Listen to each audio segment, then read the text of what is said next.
Welcome. This is the first after show. We're going to be covering episodes 1, 2, 3, and 4. So hopefully you're halfway through your binge, and we're going to keep you company through that. And the first after show starts now. You're tuned in to AfterBuzz TV, the ESPN of TV talk. Now, let the buzz begin. Welcome to the first after show. I feel like I just said that, but that was the big tease. Welcome. I am Christian Bladt, and we are going to talk about episodes 1 through 4 of The First, which is a Hulu series that you can binge. And if you haven't started, go ahead and binge right now. We'll wait. Come back to us. But I am joined by Bianca Haase. It's Haase, like race. See, that was already. I should have led with that. I've already messed up. I've already messed up the whole show. We should just cancel it. So, Bianca Haase. Bianca Haase. Haase. Exactly. It's absolutely confusing. All right. Angel. Yes. And I've done a bad job of forgetting your last name. And Taylor. Taylor. See, that's the easy part. I was so focused on the Angel and not on Hell that I was like, wait, I forgot the easy part. Yeah, well, if you speak Spanish, go right ahead. I don't. Well, un poquito, but not enough other than that. So anyway, welcome to the show. Thank you both for being here. Having us. And Bianca. Yes. The First is your first show. It is my very first exciting. AfterBuzz So welcome show. here to AfterBuzz. Thank you. So we're gonna kind of have to move a little bit quickly because there are 4 episodes. We were all talking before we got together to do the show. Let's just say it's sort of a very deliberately paced show, and we were wondering how many episodes we should cover. I feel comfortable doing 4 episodes, and we will still have to just, hit the ground running. But I want to take a moment, Angel, your thoughts first, just sort of overall, and keeping in mind we're only talking about episodes 1 through 4. Right. Just your feeling on the show, sort of as you're watching it, and if this was a show you would have watched had you not signed up for this show. This is not a show I would have typically watched on my own. It was definitely a little slower beat for me. There was a lot of emotional depth, and I enjoyed that part of it. But as far as the storyline goes, I'm so used to action and comedy. This is just not one of my favorite genres. Right, but as you're watching it, what were a couple of the things that really stood out that were well done about the show for you? Sean Penn, obviously, his expressions, his facial expressions, the way he emits his emotions did it for me. I really also enjoy the chemistry between the characters as well, the camaraderie. Yeah, of because the team. this is a team that has to spend all this time together because they are going to, get into a little tiny rocket and then spend all this time on Mars. 18 months. You really have to get to know each other. Bianca, as you sort of watched the show, what were some of your thoughts? Just what stood out to you about the show? Yeah, I actually love this kind of content. I think anything sci-fi, I'm a sci-fi nerd. I'm gonna just go ahead and categorize it as such. Okay. I was a little surprised because to me this was a show kind of marketed as we're going to Mars. It's all going to be all about space and NASA, and it was really more of a character-driven show. Yeah, it's more like we're going to Mars, eventually. We will get there in 5 seasons. Yeah, at some point we will go to Mars. It's sort of like us in the real world. We'll go to Mars one day, maybe. Yeah. We'll get there. But I really liked it, and I don't personally know if NASA is in New Orleans, but I liked that they put it there because I thought it gave a lot of the city itself and the environment was kind of its own character. So yeah, anytime a show is set in New Orleans, a good example is the Marvel series Cloak and Dagger is filmed in New Orleans, and instead of pretending it's somewhere else, you just embrace it because New Orleans is, first of all, an amazing city, but it's one of the most unique cities in the United States. It can't look like anywhere else because it's New Orleans. It's identifiable. So embrace it. If I had to guess, it's filmed in New Orleans because Sean Penn lives there. But could be a lot of reasons why there's good tax breaks and stuff like that. I know, I was going to say it's about tax breaks. So that's usually what it's about. So, but yeah, and I just, anytime I see New Orleans on the screen, it just, it makes me want a beignet. But in any case, so the show was created by Bo Willimon, who also created House of Cards. So that's sort of like, the first big streaming series that any of us really found. And it's a very different topic, but still dealing with some political angles and storylines. So, that's a little bit more in his comfort zone.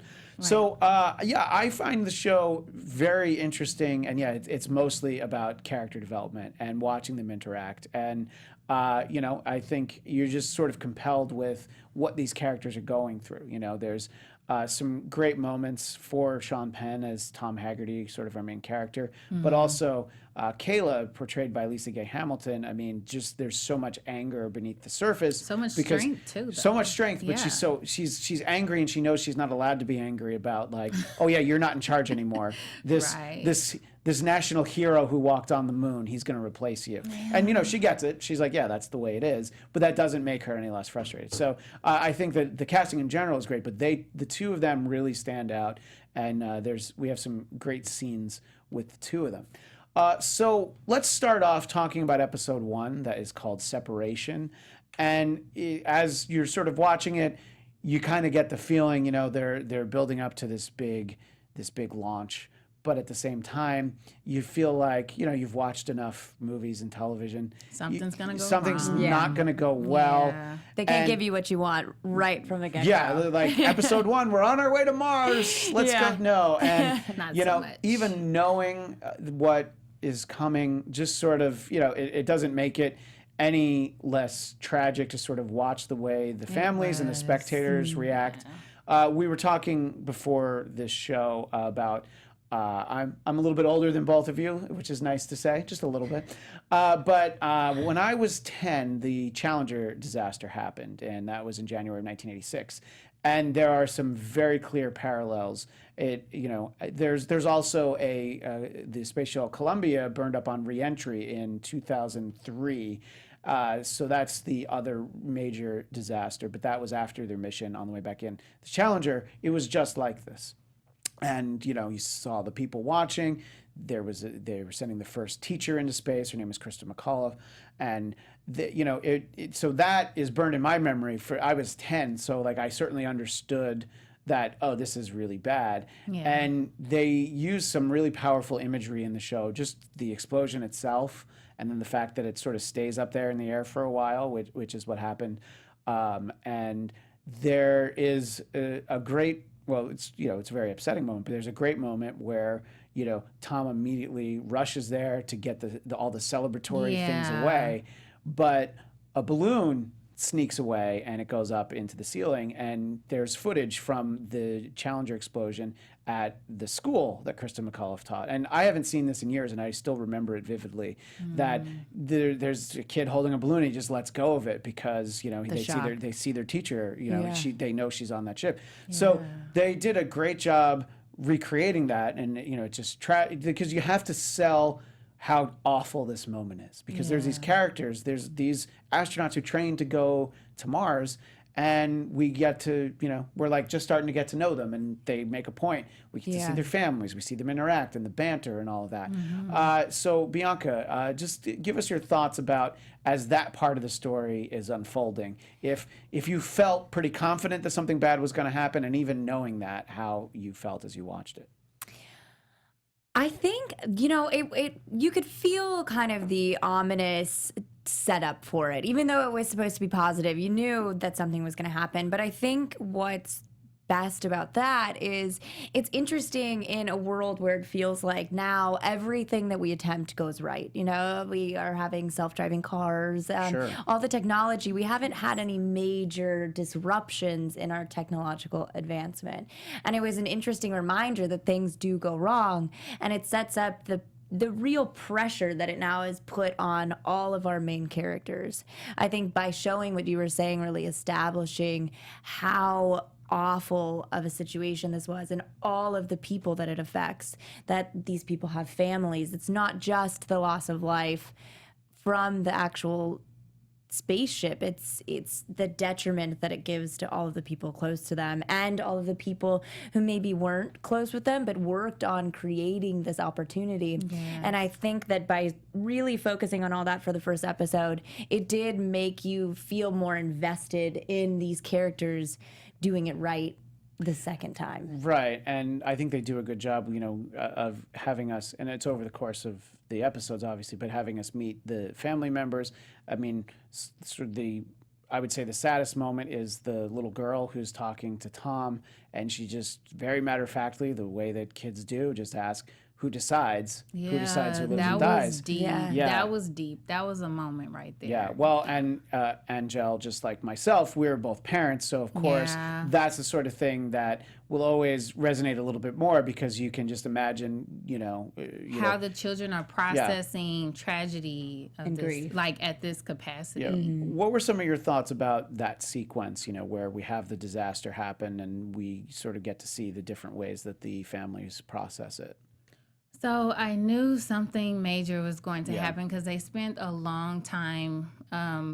The camera sat on the families for such a bit. I knew something was going to happen that involved the family, like just a turn of events. And I knew that it was all a setup for this tragedy. And then afterwards, just hearing the cries when it burst into the air, just hearing the cries from that. And then everyone, how they reacted. And I also felt like the people that were directly involved were a little chill. Like they knew something like this would happen. So they weren't as grief-stricken as the families, obviously, because they knew, this is what you signed up for and this is a possibility. So I really felt like a little frustrated at how, they were just kind of more calm. I think that potentially maybe from a directorial perspective or an actor perspective that the magnitude of your responsibility, if you were responsible for making that ship, Is to remain calm. it's almost as if you can't, it's selfish of you to be upset when Right. you have these family members that are really genuinely livid and terrified and don't comprehend what's happening. Like, I almost think that I can see, though, where in that situation you might feel obligated to try and remain calm because who else is going to? Yeah, and I think the fact that Tom, who it's established in the first episode that he was kicked off of this mission, the particulars of which at this point we're not really made privy vague, to. It actually doesn't matter but he still wants to talk to them because they're his crew. So they put him through on the phone to just say hi to them, which is a great moment when we get to know them. And he immediately rushes to the company Vista, which is the one who is financing the mission. And ultimately, he tells the CEO, Laz, a very unique name, but it's just like, you have to talk to them. And she doesn't want to because she doesn't know what to say. And it's like, well, that's the point, that you don't know what to say. But just She to was see socially you, awkward, though. very socially awkward, Yes. but just to see that the person in charge is dealing with it too. And yeah, I don't think anybody's expecting her to have the perfect thing to say, but that just shows the kind of leader that he was/is. That he rushes there and he immediately says, put the champagne away, put the balloons away, we have to keep the food, obviously, but this is not going to be a celebration. Right. And then he goes and finds her, kind of bursts into the meeting, and says what she's doing is important, but it's of course nowhere near as important. So I think it does a really good job to let us know the dynamic of Tom Haggerty and Laz as well. They definitely pack a lot in sort of the beginning of this episode. I think what's great about this show in general, I know we've said that there is a lot of character development. That's obviously the emphasis Sure. of the show. But I think that it's also extremely honest. I think that it shows, and what they're trying to show, at least I would interpret it, is human flaw. And I think that is a lot of what this show ends up being about, is it's a setup for trying to identify perfect people for this impossible task. And it just, like, the idiosyncrasies of all the characters, it just goes to show that, like, no one is perfect. Right, and that comes into play in a couple episodes, which we'll talk about in Yeah. a little bit, when they have to, of course, remove someone from the team to accommodate Tom being there.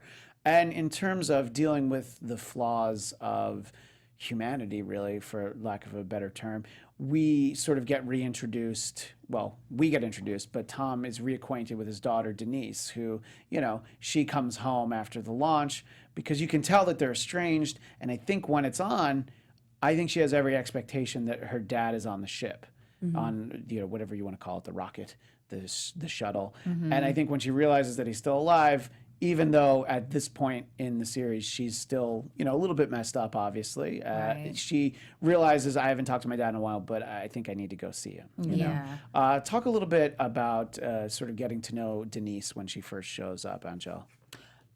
So Denise, when she first shows up, I knew it was so predictable. I knew she was struggling with addictions right off. Just the way they had her physically appearing. And I knew that it was a really strange relationship between the two. I knew there was love, but at first I couldn't really tell her relationship with him. I was trying to figure that part out when she first appeared, because it didn't seem like a typical father-daughter relationship. And then later on down the line, okay, I get it. This is his daughter. And she just didn't seem very comfortable in that space, like how she sat down at the table and then she ate. It just didn't seem like I'm home. She's definitely a part of the streets at this point. And I even wanted to back up a little bit. Laz's character, after the rocket exploded, do you really think she was meaning to commit suicide when she stood in front of her Range Rover and told it to go? I'm glad you brought that up, because I think that was, evidence part. to just, her being very vulnerable, not knowing what to do, and just like, I can't handle this kind of responsibility.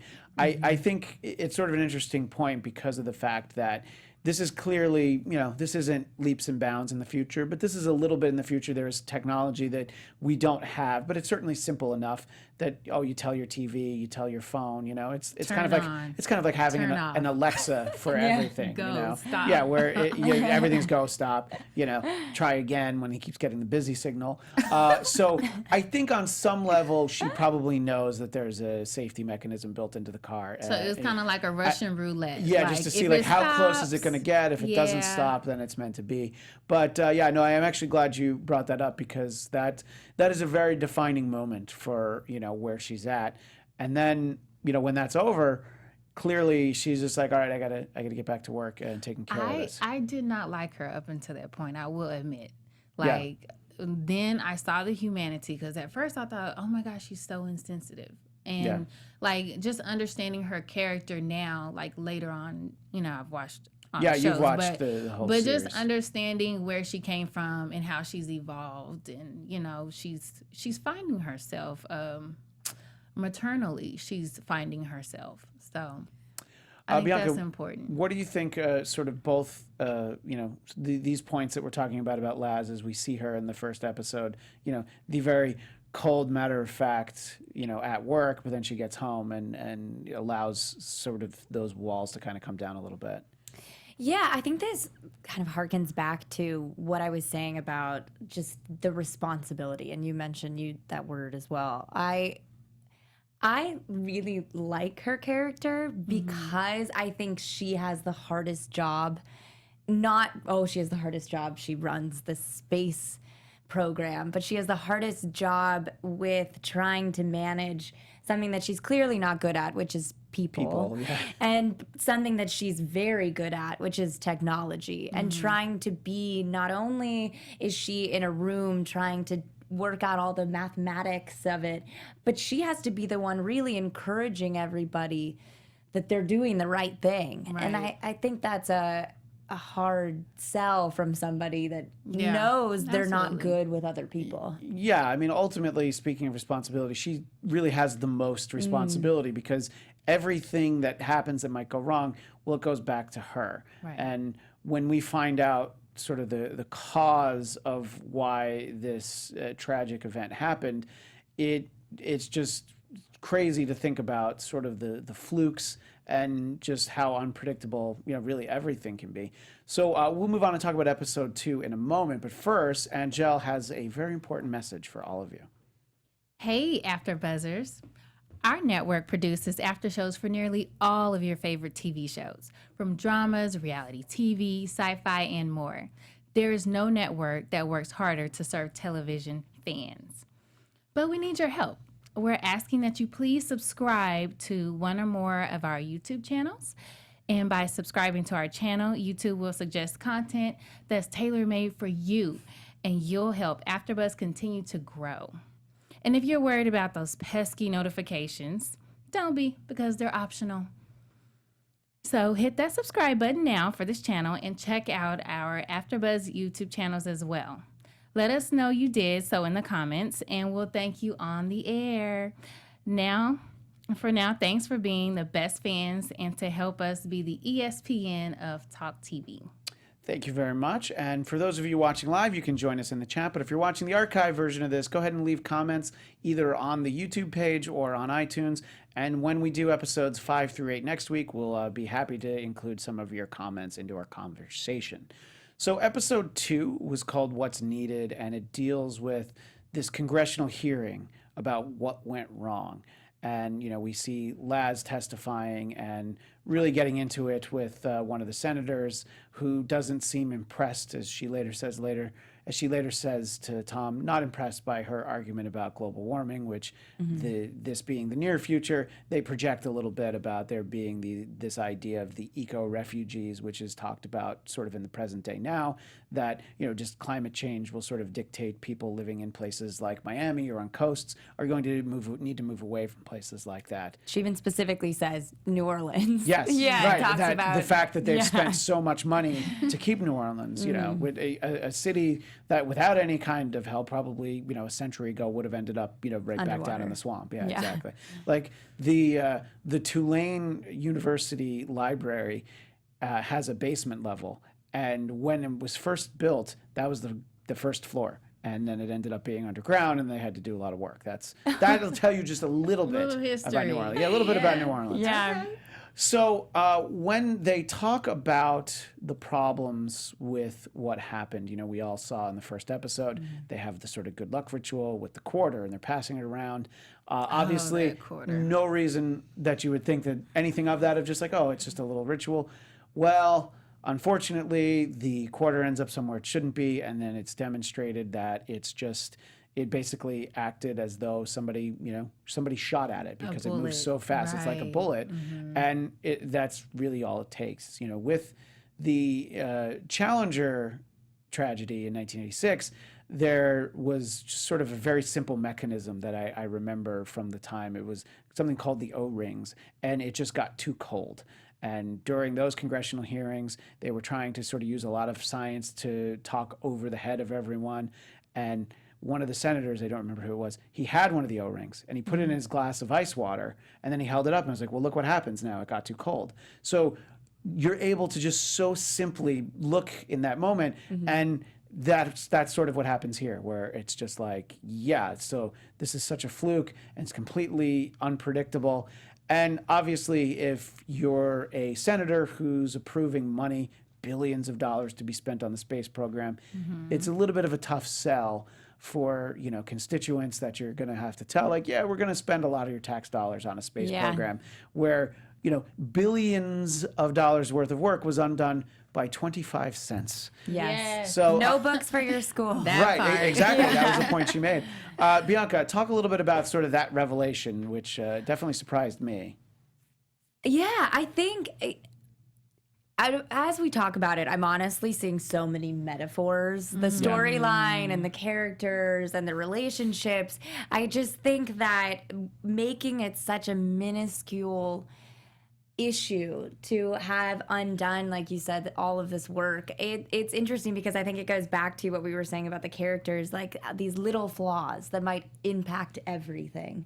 And it just goes to show how just the smallest of problems can end up being something substantial. And I think as you go through the further episodes, you start to see these characters unravel from the smallest of problems as well. So I think it was an interesting choice. And now again saying like, oh my gosh, this whole show is a metaphor. But so I have two things. Yes. What was the bug reference for you guys? like the evolution, the Oh, there's the sort of that B-roll. narration. Yeah, there's like a B-roll with bugs and Yeah. you know, procreation and Yeah, and that factors What was into that? a point where, where Denise is having friends over in the party and there's the guy she likes, and we sort of hear it then too. I remember thinking about it when I was watching it, and it was more like, well, it'll all make sense in a little bit. And I didn't feel like for you. I didn't feel like I got a payoff on that, in all honesty. What did it mean to you, Angel?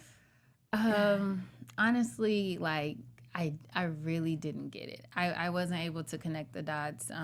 It's a metaphor. Well, that's Right, just gonna be my yeah. answer So- to everything. Oh. But what do you think, Bianca, that it's a metaphor for? I never picked That it up. is to be determined, but But you've seen to the end of the yeah, series. no. Yeah, but no, you've I meant to seen be determined because I still haven't decided. Oh, okay. But I mean, sometimes you can certainly include something like that where it's up to the objectivity of the viewer. It's like, well, what do you think it means? How do you think that relates to the story? I would say, I think it, in my mind, had something to do with, I think it all goes back to nature, like human nature, and goes back to the human flaws and talking about just like how simple it is and we try and complicate everything, which I think is an interesting perspective when you do a show that's about going to Mars. It's so complicated. I would have no idea how to even comprehend anything. I mean, I would just call Uber if I Yeah. wanted to go to Mars. I'd figure they'd take care of it. It's not up to me. But then they make it about the characters. So you take a show about Mars, you make it about characters, and then you throw in some bugs and the most simple process, the most simple evolution. It's just procreation. You die, you're reborn, you procreate. And I think it just I think it's something with that. I'm going to quote Lauryn Hill because her concert was, yesterday or the day before? It could all be so simple, but you'd rather make it hard. And that is one thing that stood out to me about Denise's character, Tom's daughter. She just made things so unnecessarily hard. Like, even with, like, her relationship with her dad, I feel like he was the coolest dad ever. He like kind of not embraced her addiction, but he tolerated, like, to a point where I couldn't even tell that he was mad when she came in high or drunk, But we're getting a little Right, but there's still the moment, even in these first 4 episodes, where she's having the party and he Yeah. sees marijuana there, and it's just more like, look, Like- you have to manage this. This is a problem, and He's you know so she's chill about it. I think I'm just going to assume that he's at a point where he knows that that's kind of how he has to be, because if you're going to lecture her or tell her, this is bad, you can't do this, any kind of reprimanding her for anything, it's not going to be effective. I think he has to sort of talk to her. It's like, well, let's talk about why this is happening. But again, baby steps. you guys have seen, you ladies have seen episodes 5 through 8,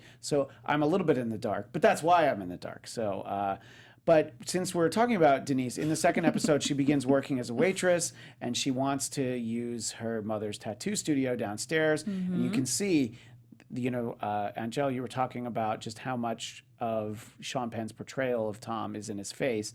It's just very, you could tell he's like, yeah, we could get you space somewhere else. Like, he doesn't want to deal with it. Yeah. And then he does realize, though, we see him realize that, like, that's silly. Let's go down there. This Let's is deal good with this. for her. Yeah. She needs to get this out. Right, which I think Artistically. that's him being a good dad right there. And, his hesitancy to even go to Washington, D.C., much less stay in Washington, D.C., he, really needs to check on her. He's worried about her, especially when he calls and he doesn't get a hold of her. And then he calls her, and they do talk, so he feels comfortable staying.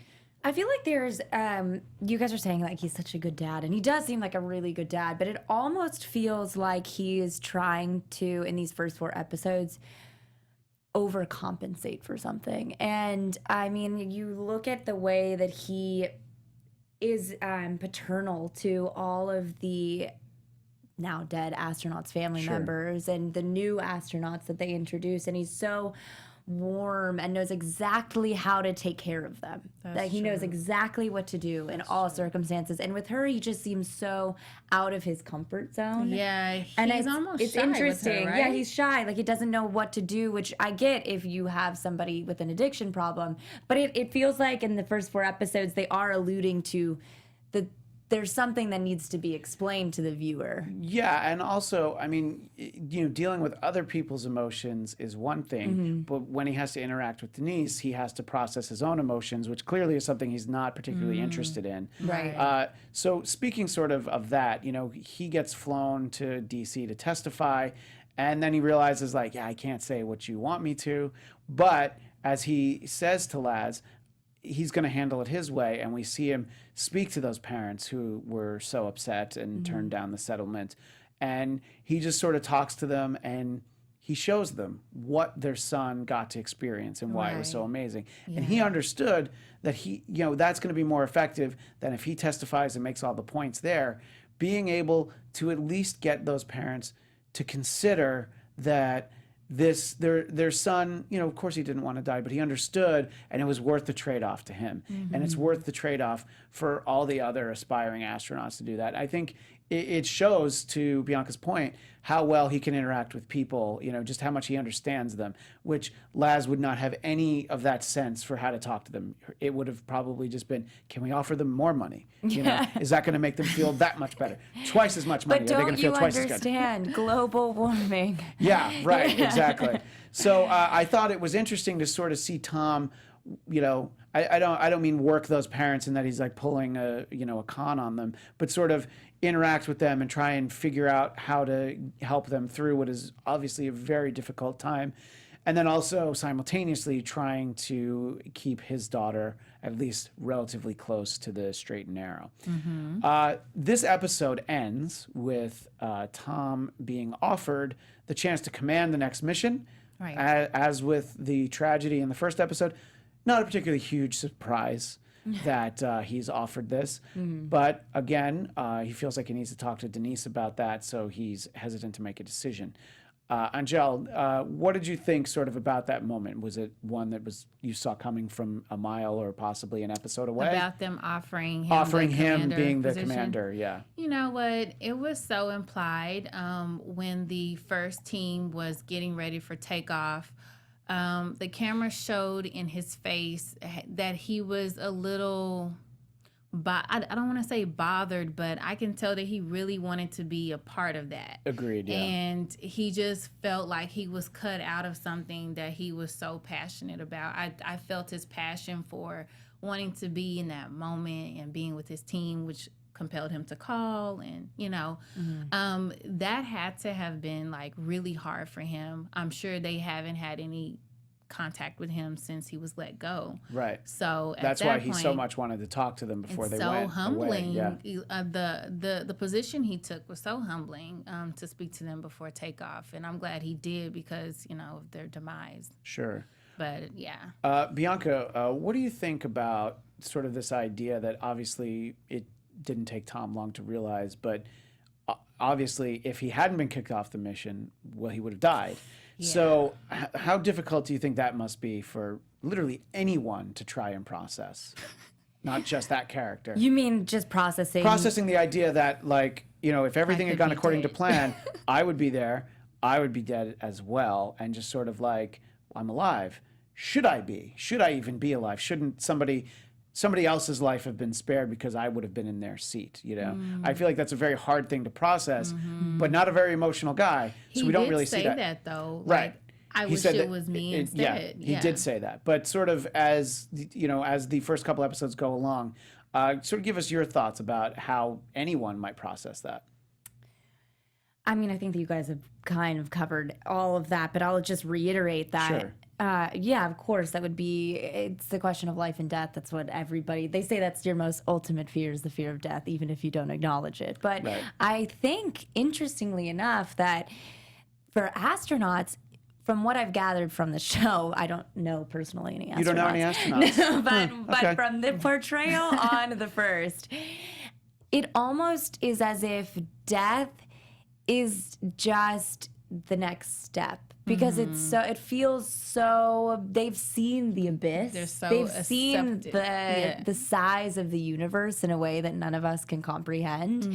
I sort of felt like he almost had a strange longing to have been on the ship. I don't know, like it was a burden not in a negative way, but it almost felt in Sean Penn's portrayal that he felt burdened by his survival. Right, exactly. Because Yeah. now Because it was such an obligation for him, like just that role to lead his team. You know, Yeah. it was such an obligation for him. And all of these characters, they sacrifice their personal lives, and the mission always comes first. It always comes first for all of them. You see it reiterated through all the episodes. So I think it's interesting that now he's sort of given a second opportunity to mend his relationship with his daughter. Maybe he sees it as a gift from whomever you choose to believe in. But yeah, because obviously if he had died in the explosion, the story of his interaction as a father to his daughter would have that ending where it is very messy, and it's not where I think either of them would want it to be. So it's definitely seen, I would say, by both of them as a chance for, you know, at least a new start, or at least let's try this again. And yeah, I think that the show does a great job of exploring that. And that's the sort of reason why we were all talking via email before we started doing the show. It is very deliberately paced. It's very heavy on character development, because this is the sort of thing that, well, you know, it's not like, you know, it's not like a Marvel show with a bunch of fight scenes that you can comment on, and, you know, a storyline with a villain, and, you know, it's a lot of, it's very thoughtful. And I think it, like I keep using the word deliberate, it really takes the time to sort of let all of this stuff breathe, which I think a story like this would not work as well as a movie. It would be very fast paced, and I don't know how quickly you would go through these 4 episodes. You know, you'd probably condense it to like a half an hour or something. So I like the fact that this is a series. Go ahead. Sorry about that. No, it's okay. One more thing. Who is the guy with the dirty fingernails and the telephone with the quarter? What is that? Well, now you're making me realize that I don't know what that is. So. But he talks about So that, actually. He you talks didn't about see the that? quarters. No, I did. Okay. But I keep expecting things to be revealed in the back end of the season. So when you ask it, having seen it, I'm like, wait, that's not going to be explained either. But he talks about that. Doesn't he talk about that at one point? That's Bianca, alluding to season quarters. 2. Yeah. Well, he talks about the quarters, and it was something about, you know, I wish I could remember what that was. It's funny, I took really detailed notes, but that didn't seem At like the very beginning, though, like after they 'Cause we kiss the see that, quarter, yeah. we see the quarter is being put into a slot, turned, going through the process of going down into a bunch of other quarters. And it literally shows that scene maybe 2 other times. Just from the whole season, I see it at least 3 or 4 times. Well, They're I alluding would to that. say, using Bianca's favorite word, it is indeed a metaphor. Like the bugs, the quarters. No, the this quarters guy is going, an actual but character. the quarters, yes, the guy with the quarters, but the quarters are actually the focus of the scene, I would say. Right, yeah, And it is. they go in to the mix with all the other quarters, and it is all just as random as the bugs. You know, I think that it's working on that level. Now, it could mean anything you want, which is the nice thing about anything that's a metaphor. You're like, no, it means something different to me. But that's kind of my interpretation of it. If anybody watching this show, whether you're watching live or the archive Please version, comment. tell us Yeah. what's with the bugs, Tell what's with the me. quarters. Yes, We'll, let me know. we'll tweet that out after the show. We want your thoughts on the bugs and the quarters. We want to know what you think about the show on It's a whole. bothering me. Maybe it has something to do with, again, I say it's a hard maybe for me. Maybe it has something to do with the quarter being the Cause of the cause of the demise. explosion. Well, and just how random that there's is. just how random it is, and how, again, going back to I love metaphors and metaphor. simplicity, and just talking again about how there's thousands, millions of quarters, and that was the downfall. It's one. Yeah. Well, they obviously, those sort of things are designed to highlight the actual story that we're getting throughout the course of each episode. Let's move on to episode 3, which is very heavily deals with something that we alluded to early in the show, which is Tom's back in charge as the commander. Kayla completely understands that's what happens when you're in the military. People above you, above your pay grade, make these decisions. Sometimes someone's more qualified. You just deal with it. And then this issue comes up. Should they replace Nick, who essentially was designed as a secondary commander, Rookie. but now he's the 3rd commander, so it's seemed as a little redundant. And Sadie, we get to know as this brilliant scientific mind who we see sort of a flashback to when Kayla first sits down with her, that there's actually nobody better than her at understanding this kind of stuff. And they obviously spend a lot of time for Sadie trying to sort of get as much of her knowledge into Nick as possible. What do you think, Bianca, about putting Kayla in this situation where, Tom and she just seem to fundamentally disagree with who should be removed from the mission? I think I have mixed emotions about this because I understand Tom's perspective that they train them diligently to make one choice in any given set of circumstances. That's what they're doing.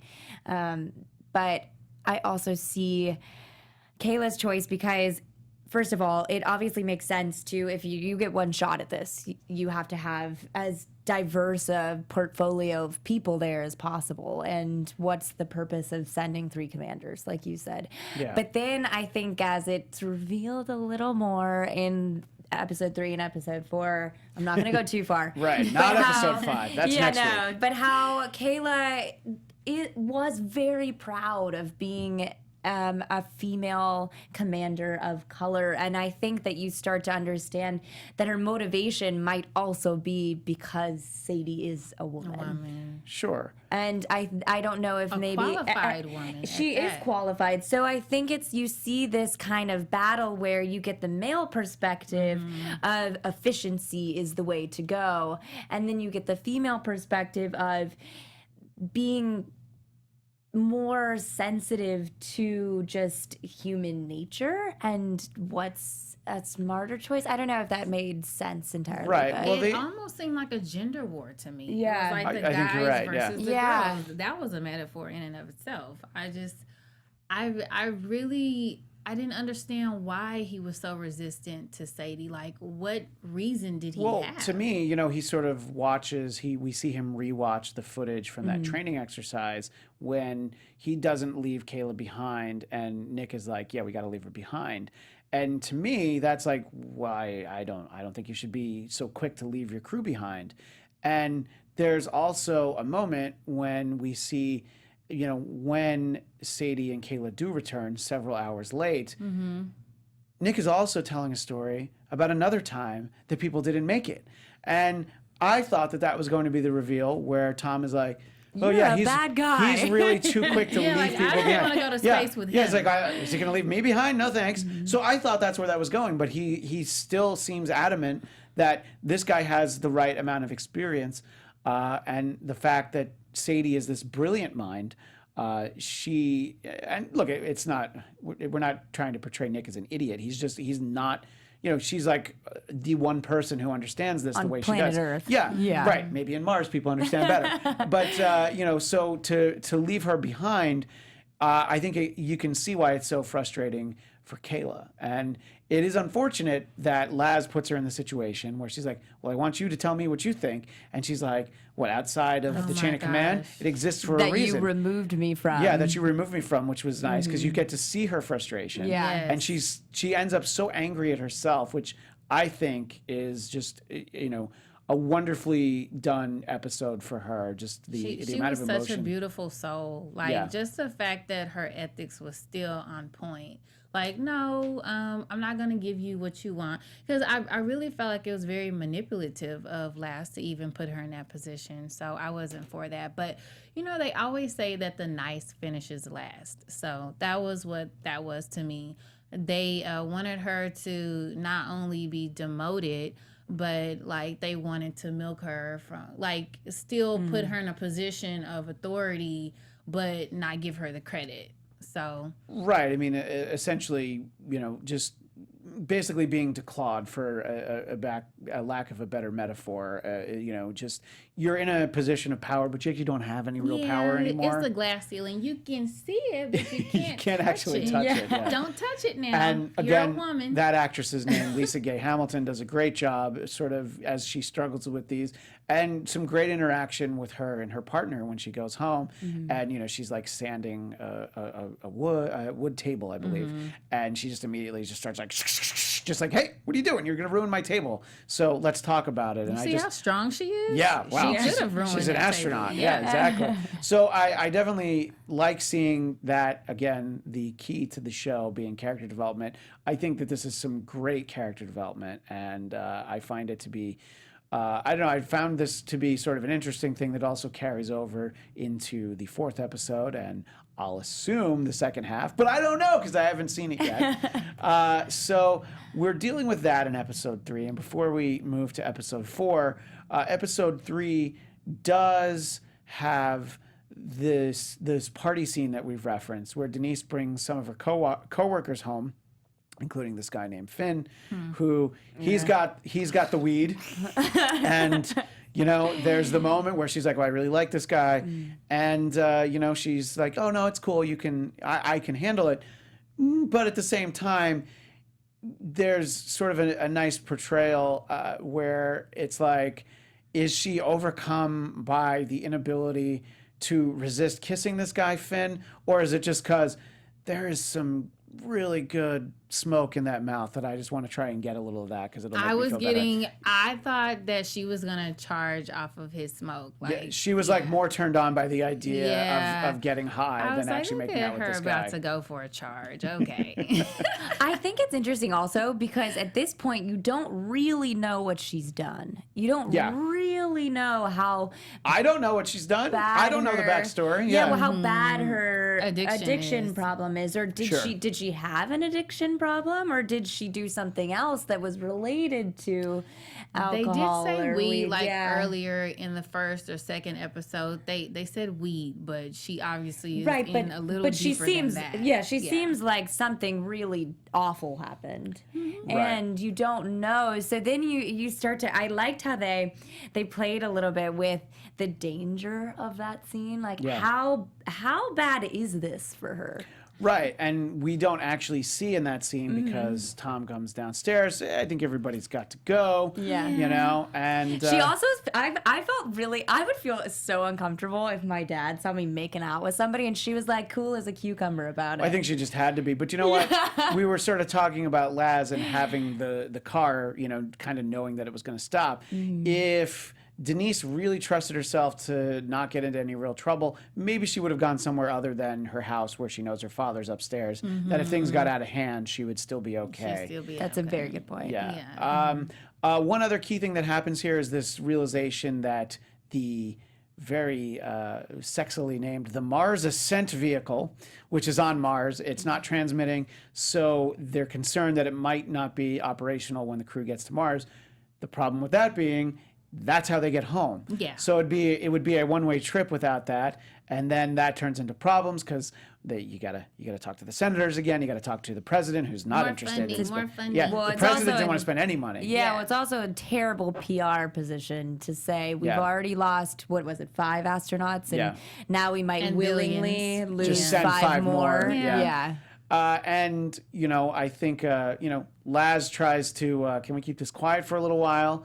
And, you know, tries to create a situation there. Rightfully so. Yeah, because she's just like, we got to figure out how to kind of spin this. The first mishap. Yeah. So in our final minutes here, we're going to speak about episode 4. And this carries through a lot of the themes and storylines that we were talking about in episode 3. Episode 4 is called Where Life Is. And the crew is training, and that's the interaction where Laz tries to get Kayla's thought about Nick versus Sadie. And we get to see a lot of Sadie at home and just sort of her interaction and with her husband, and just some of the reasons, the excuses she's giving about not wanting to become a parent, but yet pretending that she wants to be a parent. Again, some very deep character work there, which I found to be very well handled by everyone involved.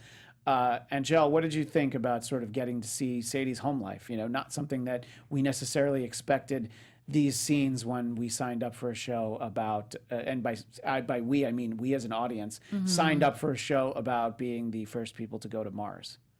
So, did you guys have the same thought process I did when her and her husband were at the table with friends? They had like a get together. Yes. Right. You thought that was Aiko's husband, did you not? I don't know that I thought that. I felt Because of the whole "how did you propose" story, and then he was, I guess, trying to be funny. Yes. And made it like Aiko was his bride to be, and so for a second, I really did think that Aiko was his wife, and Sure. I didn't realize until later on, and then obviously they sealed it with the whole sex scene, but yeah, They signed, sealed, delivered that one. Yeah. yeah, they just seem to have a very vanilla connection. I didn't see any stars and rockets between this couple. Did you guys?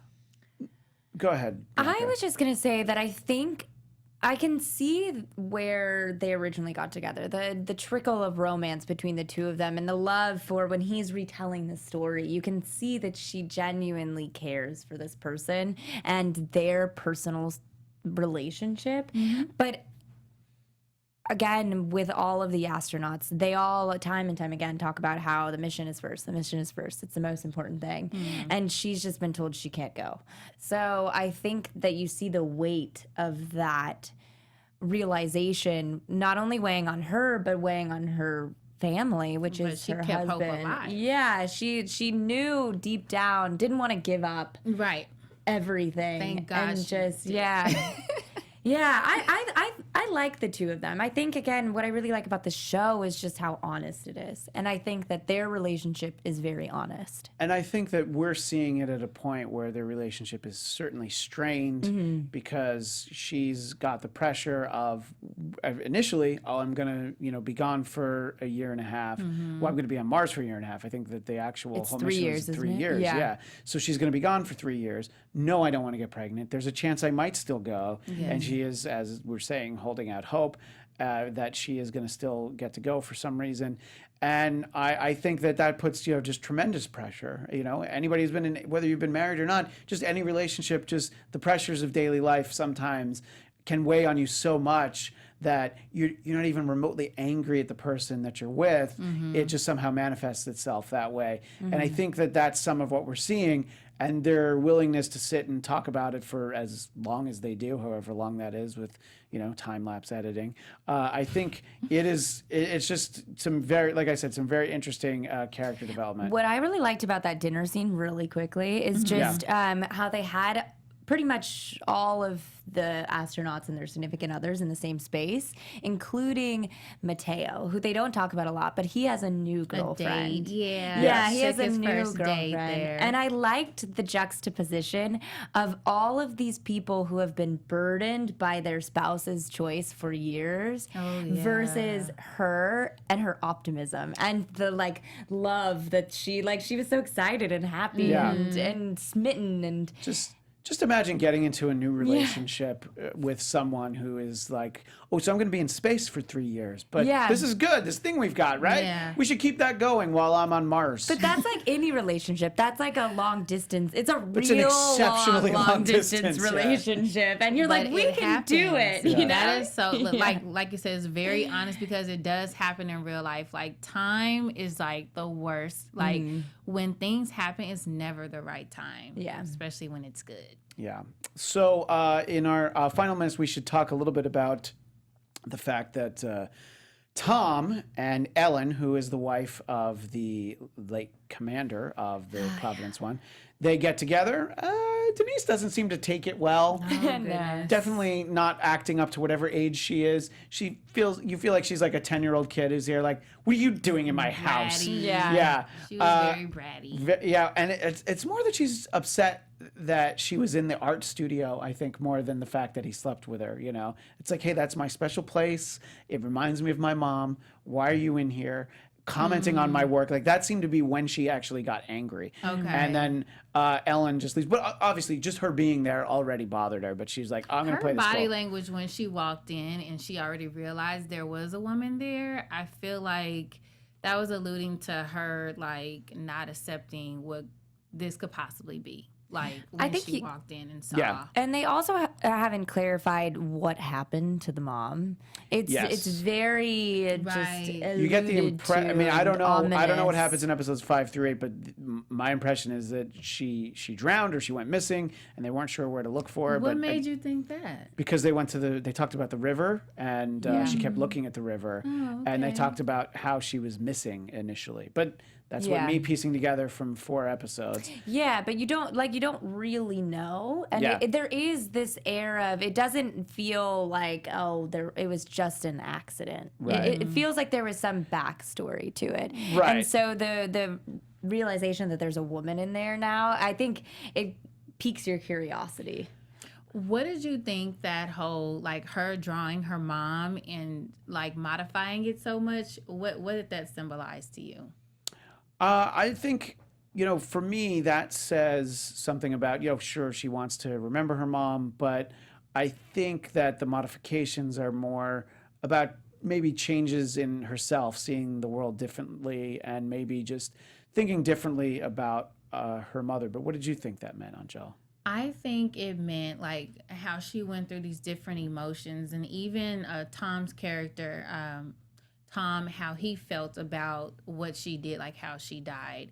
Not gonna get into that, but there was love at like she wanted to draw her mom, she misses her mom, but then when she was feeling dark, like you left me, I saw the dark colors coming out, the pronounced cheekbones she was making, like the Sure. really dark, gloomy colors coming out, and she would wipe it away like very aggressively.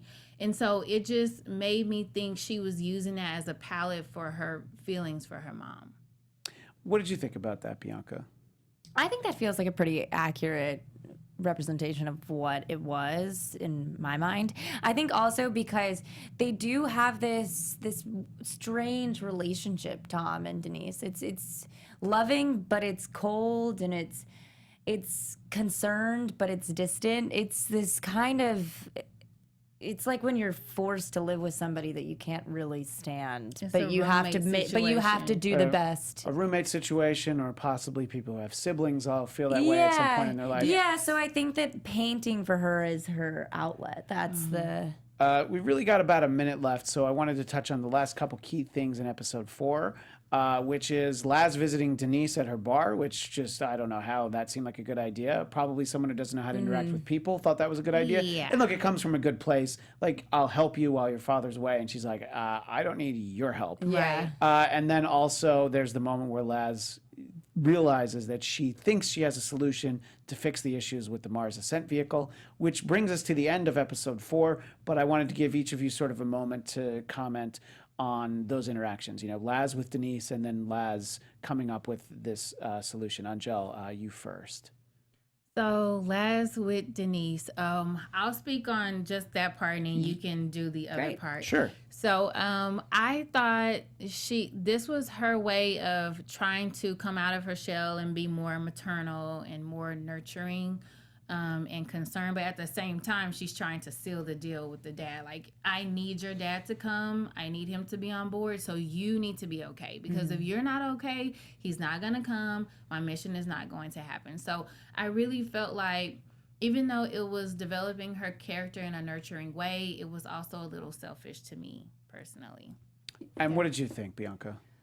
I think that this is an exciting moment for this character because you, up until this point, are kind of like, I mean, I know she's smart, but why is she in charge? And Right. then you see, no, she's brilliant. She's the one who has all the answers, and you see her commitment because you see she's outside at home working still. Yeah, she's like an Elon Musk or a Steve Jobs when type, when for they've sure. shown that the other astronauts that they live their lives still, they go Yeah. to bars, they drink Right. with each other. She's at home by the pool trying to figure this out. 24/7, Yeah, yes. so I think it's inspiring for her as a character. You start to see like her redeeming qualities.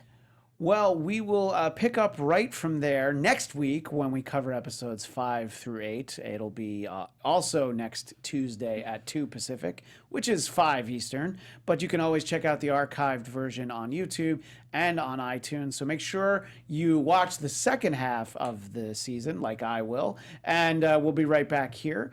Until then, you can keep in touch with us on social media. I'm at ChristianDMZ on Twitter and Instagram. And Bianca, where do people find you? At Bianca Haase, like race. And you can find me at Angel Taylor _.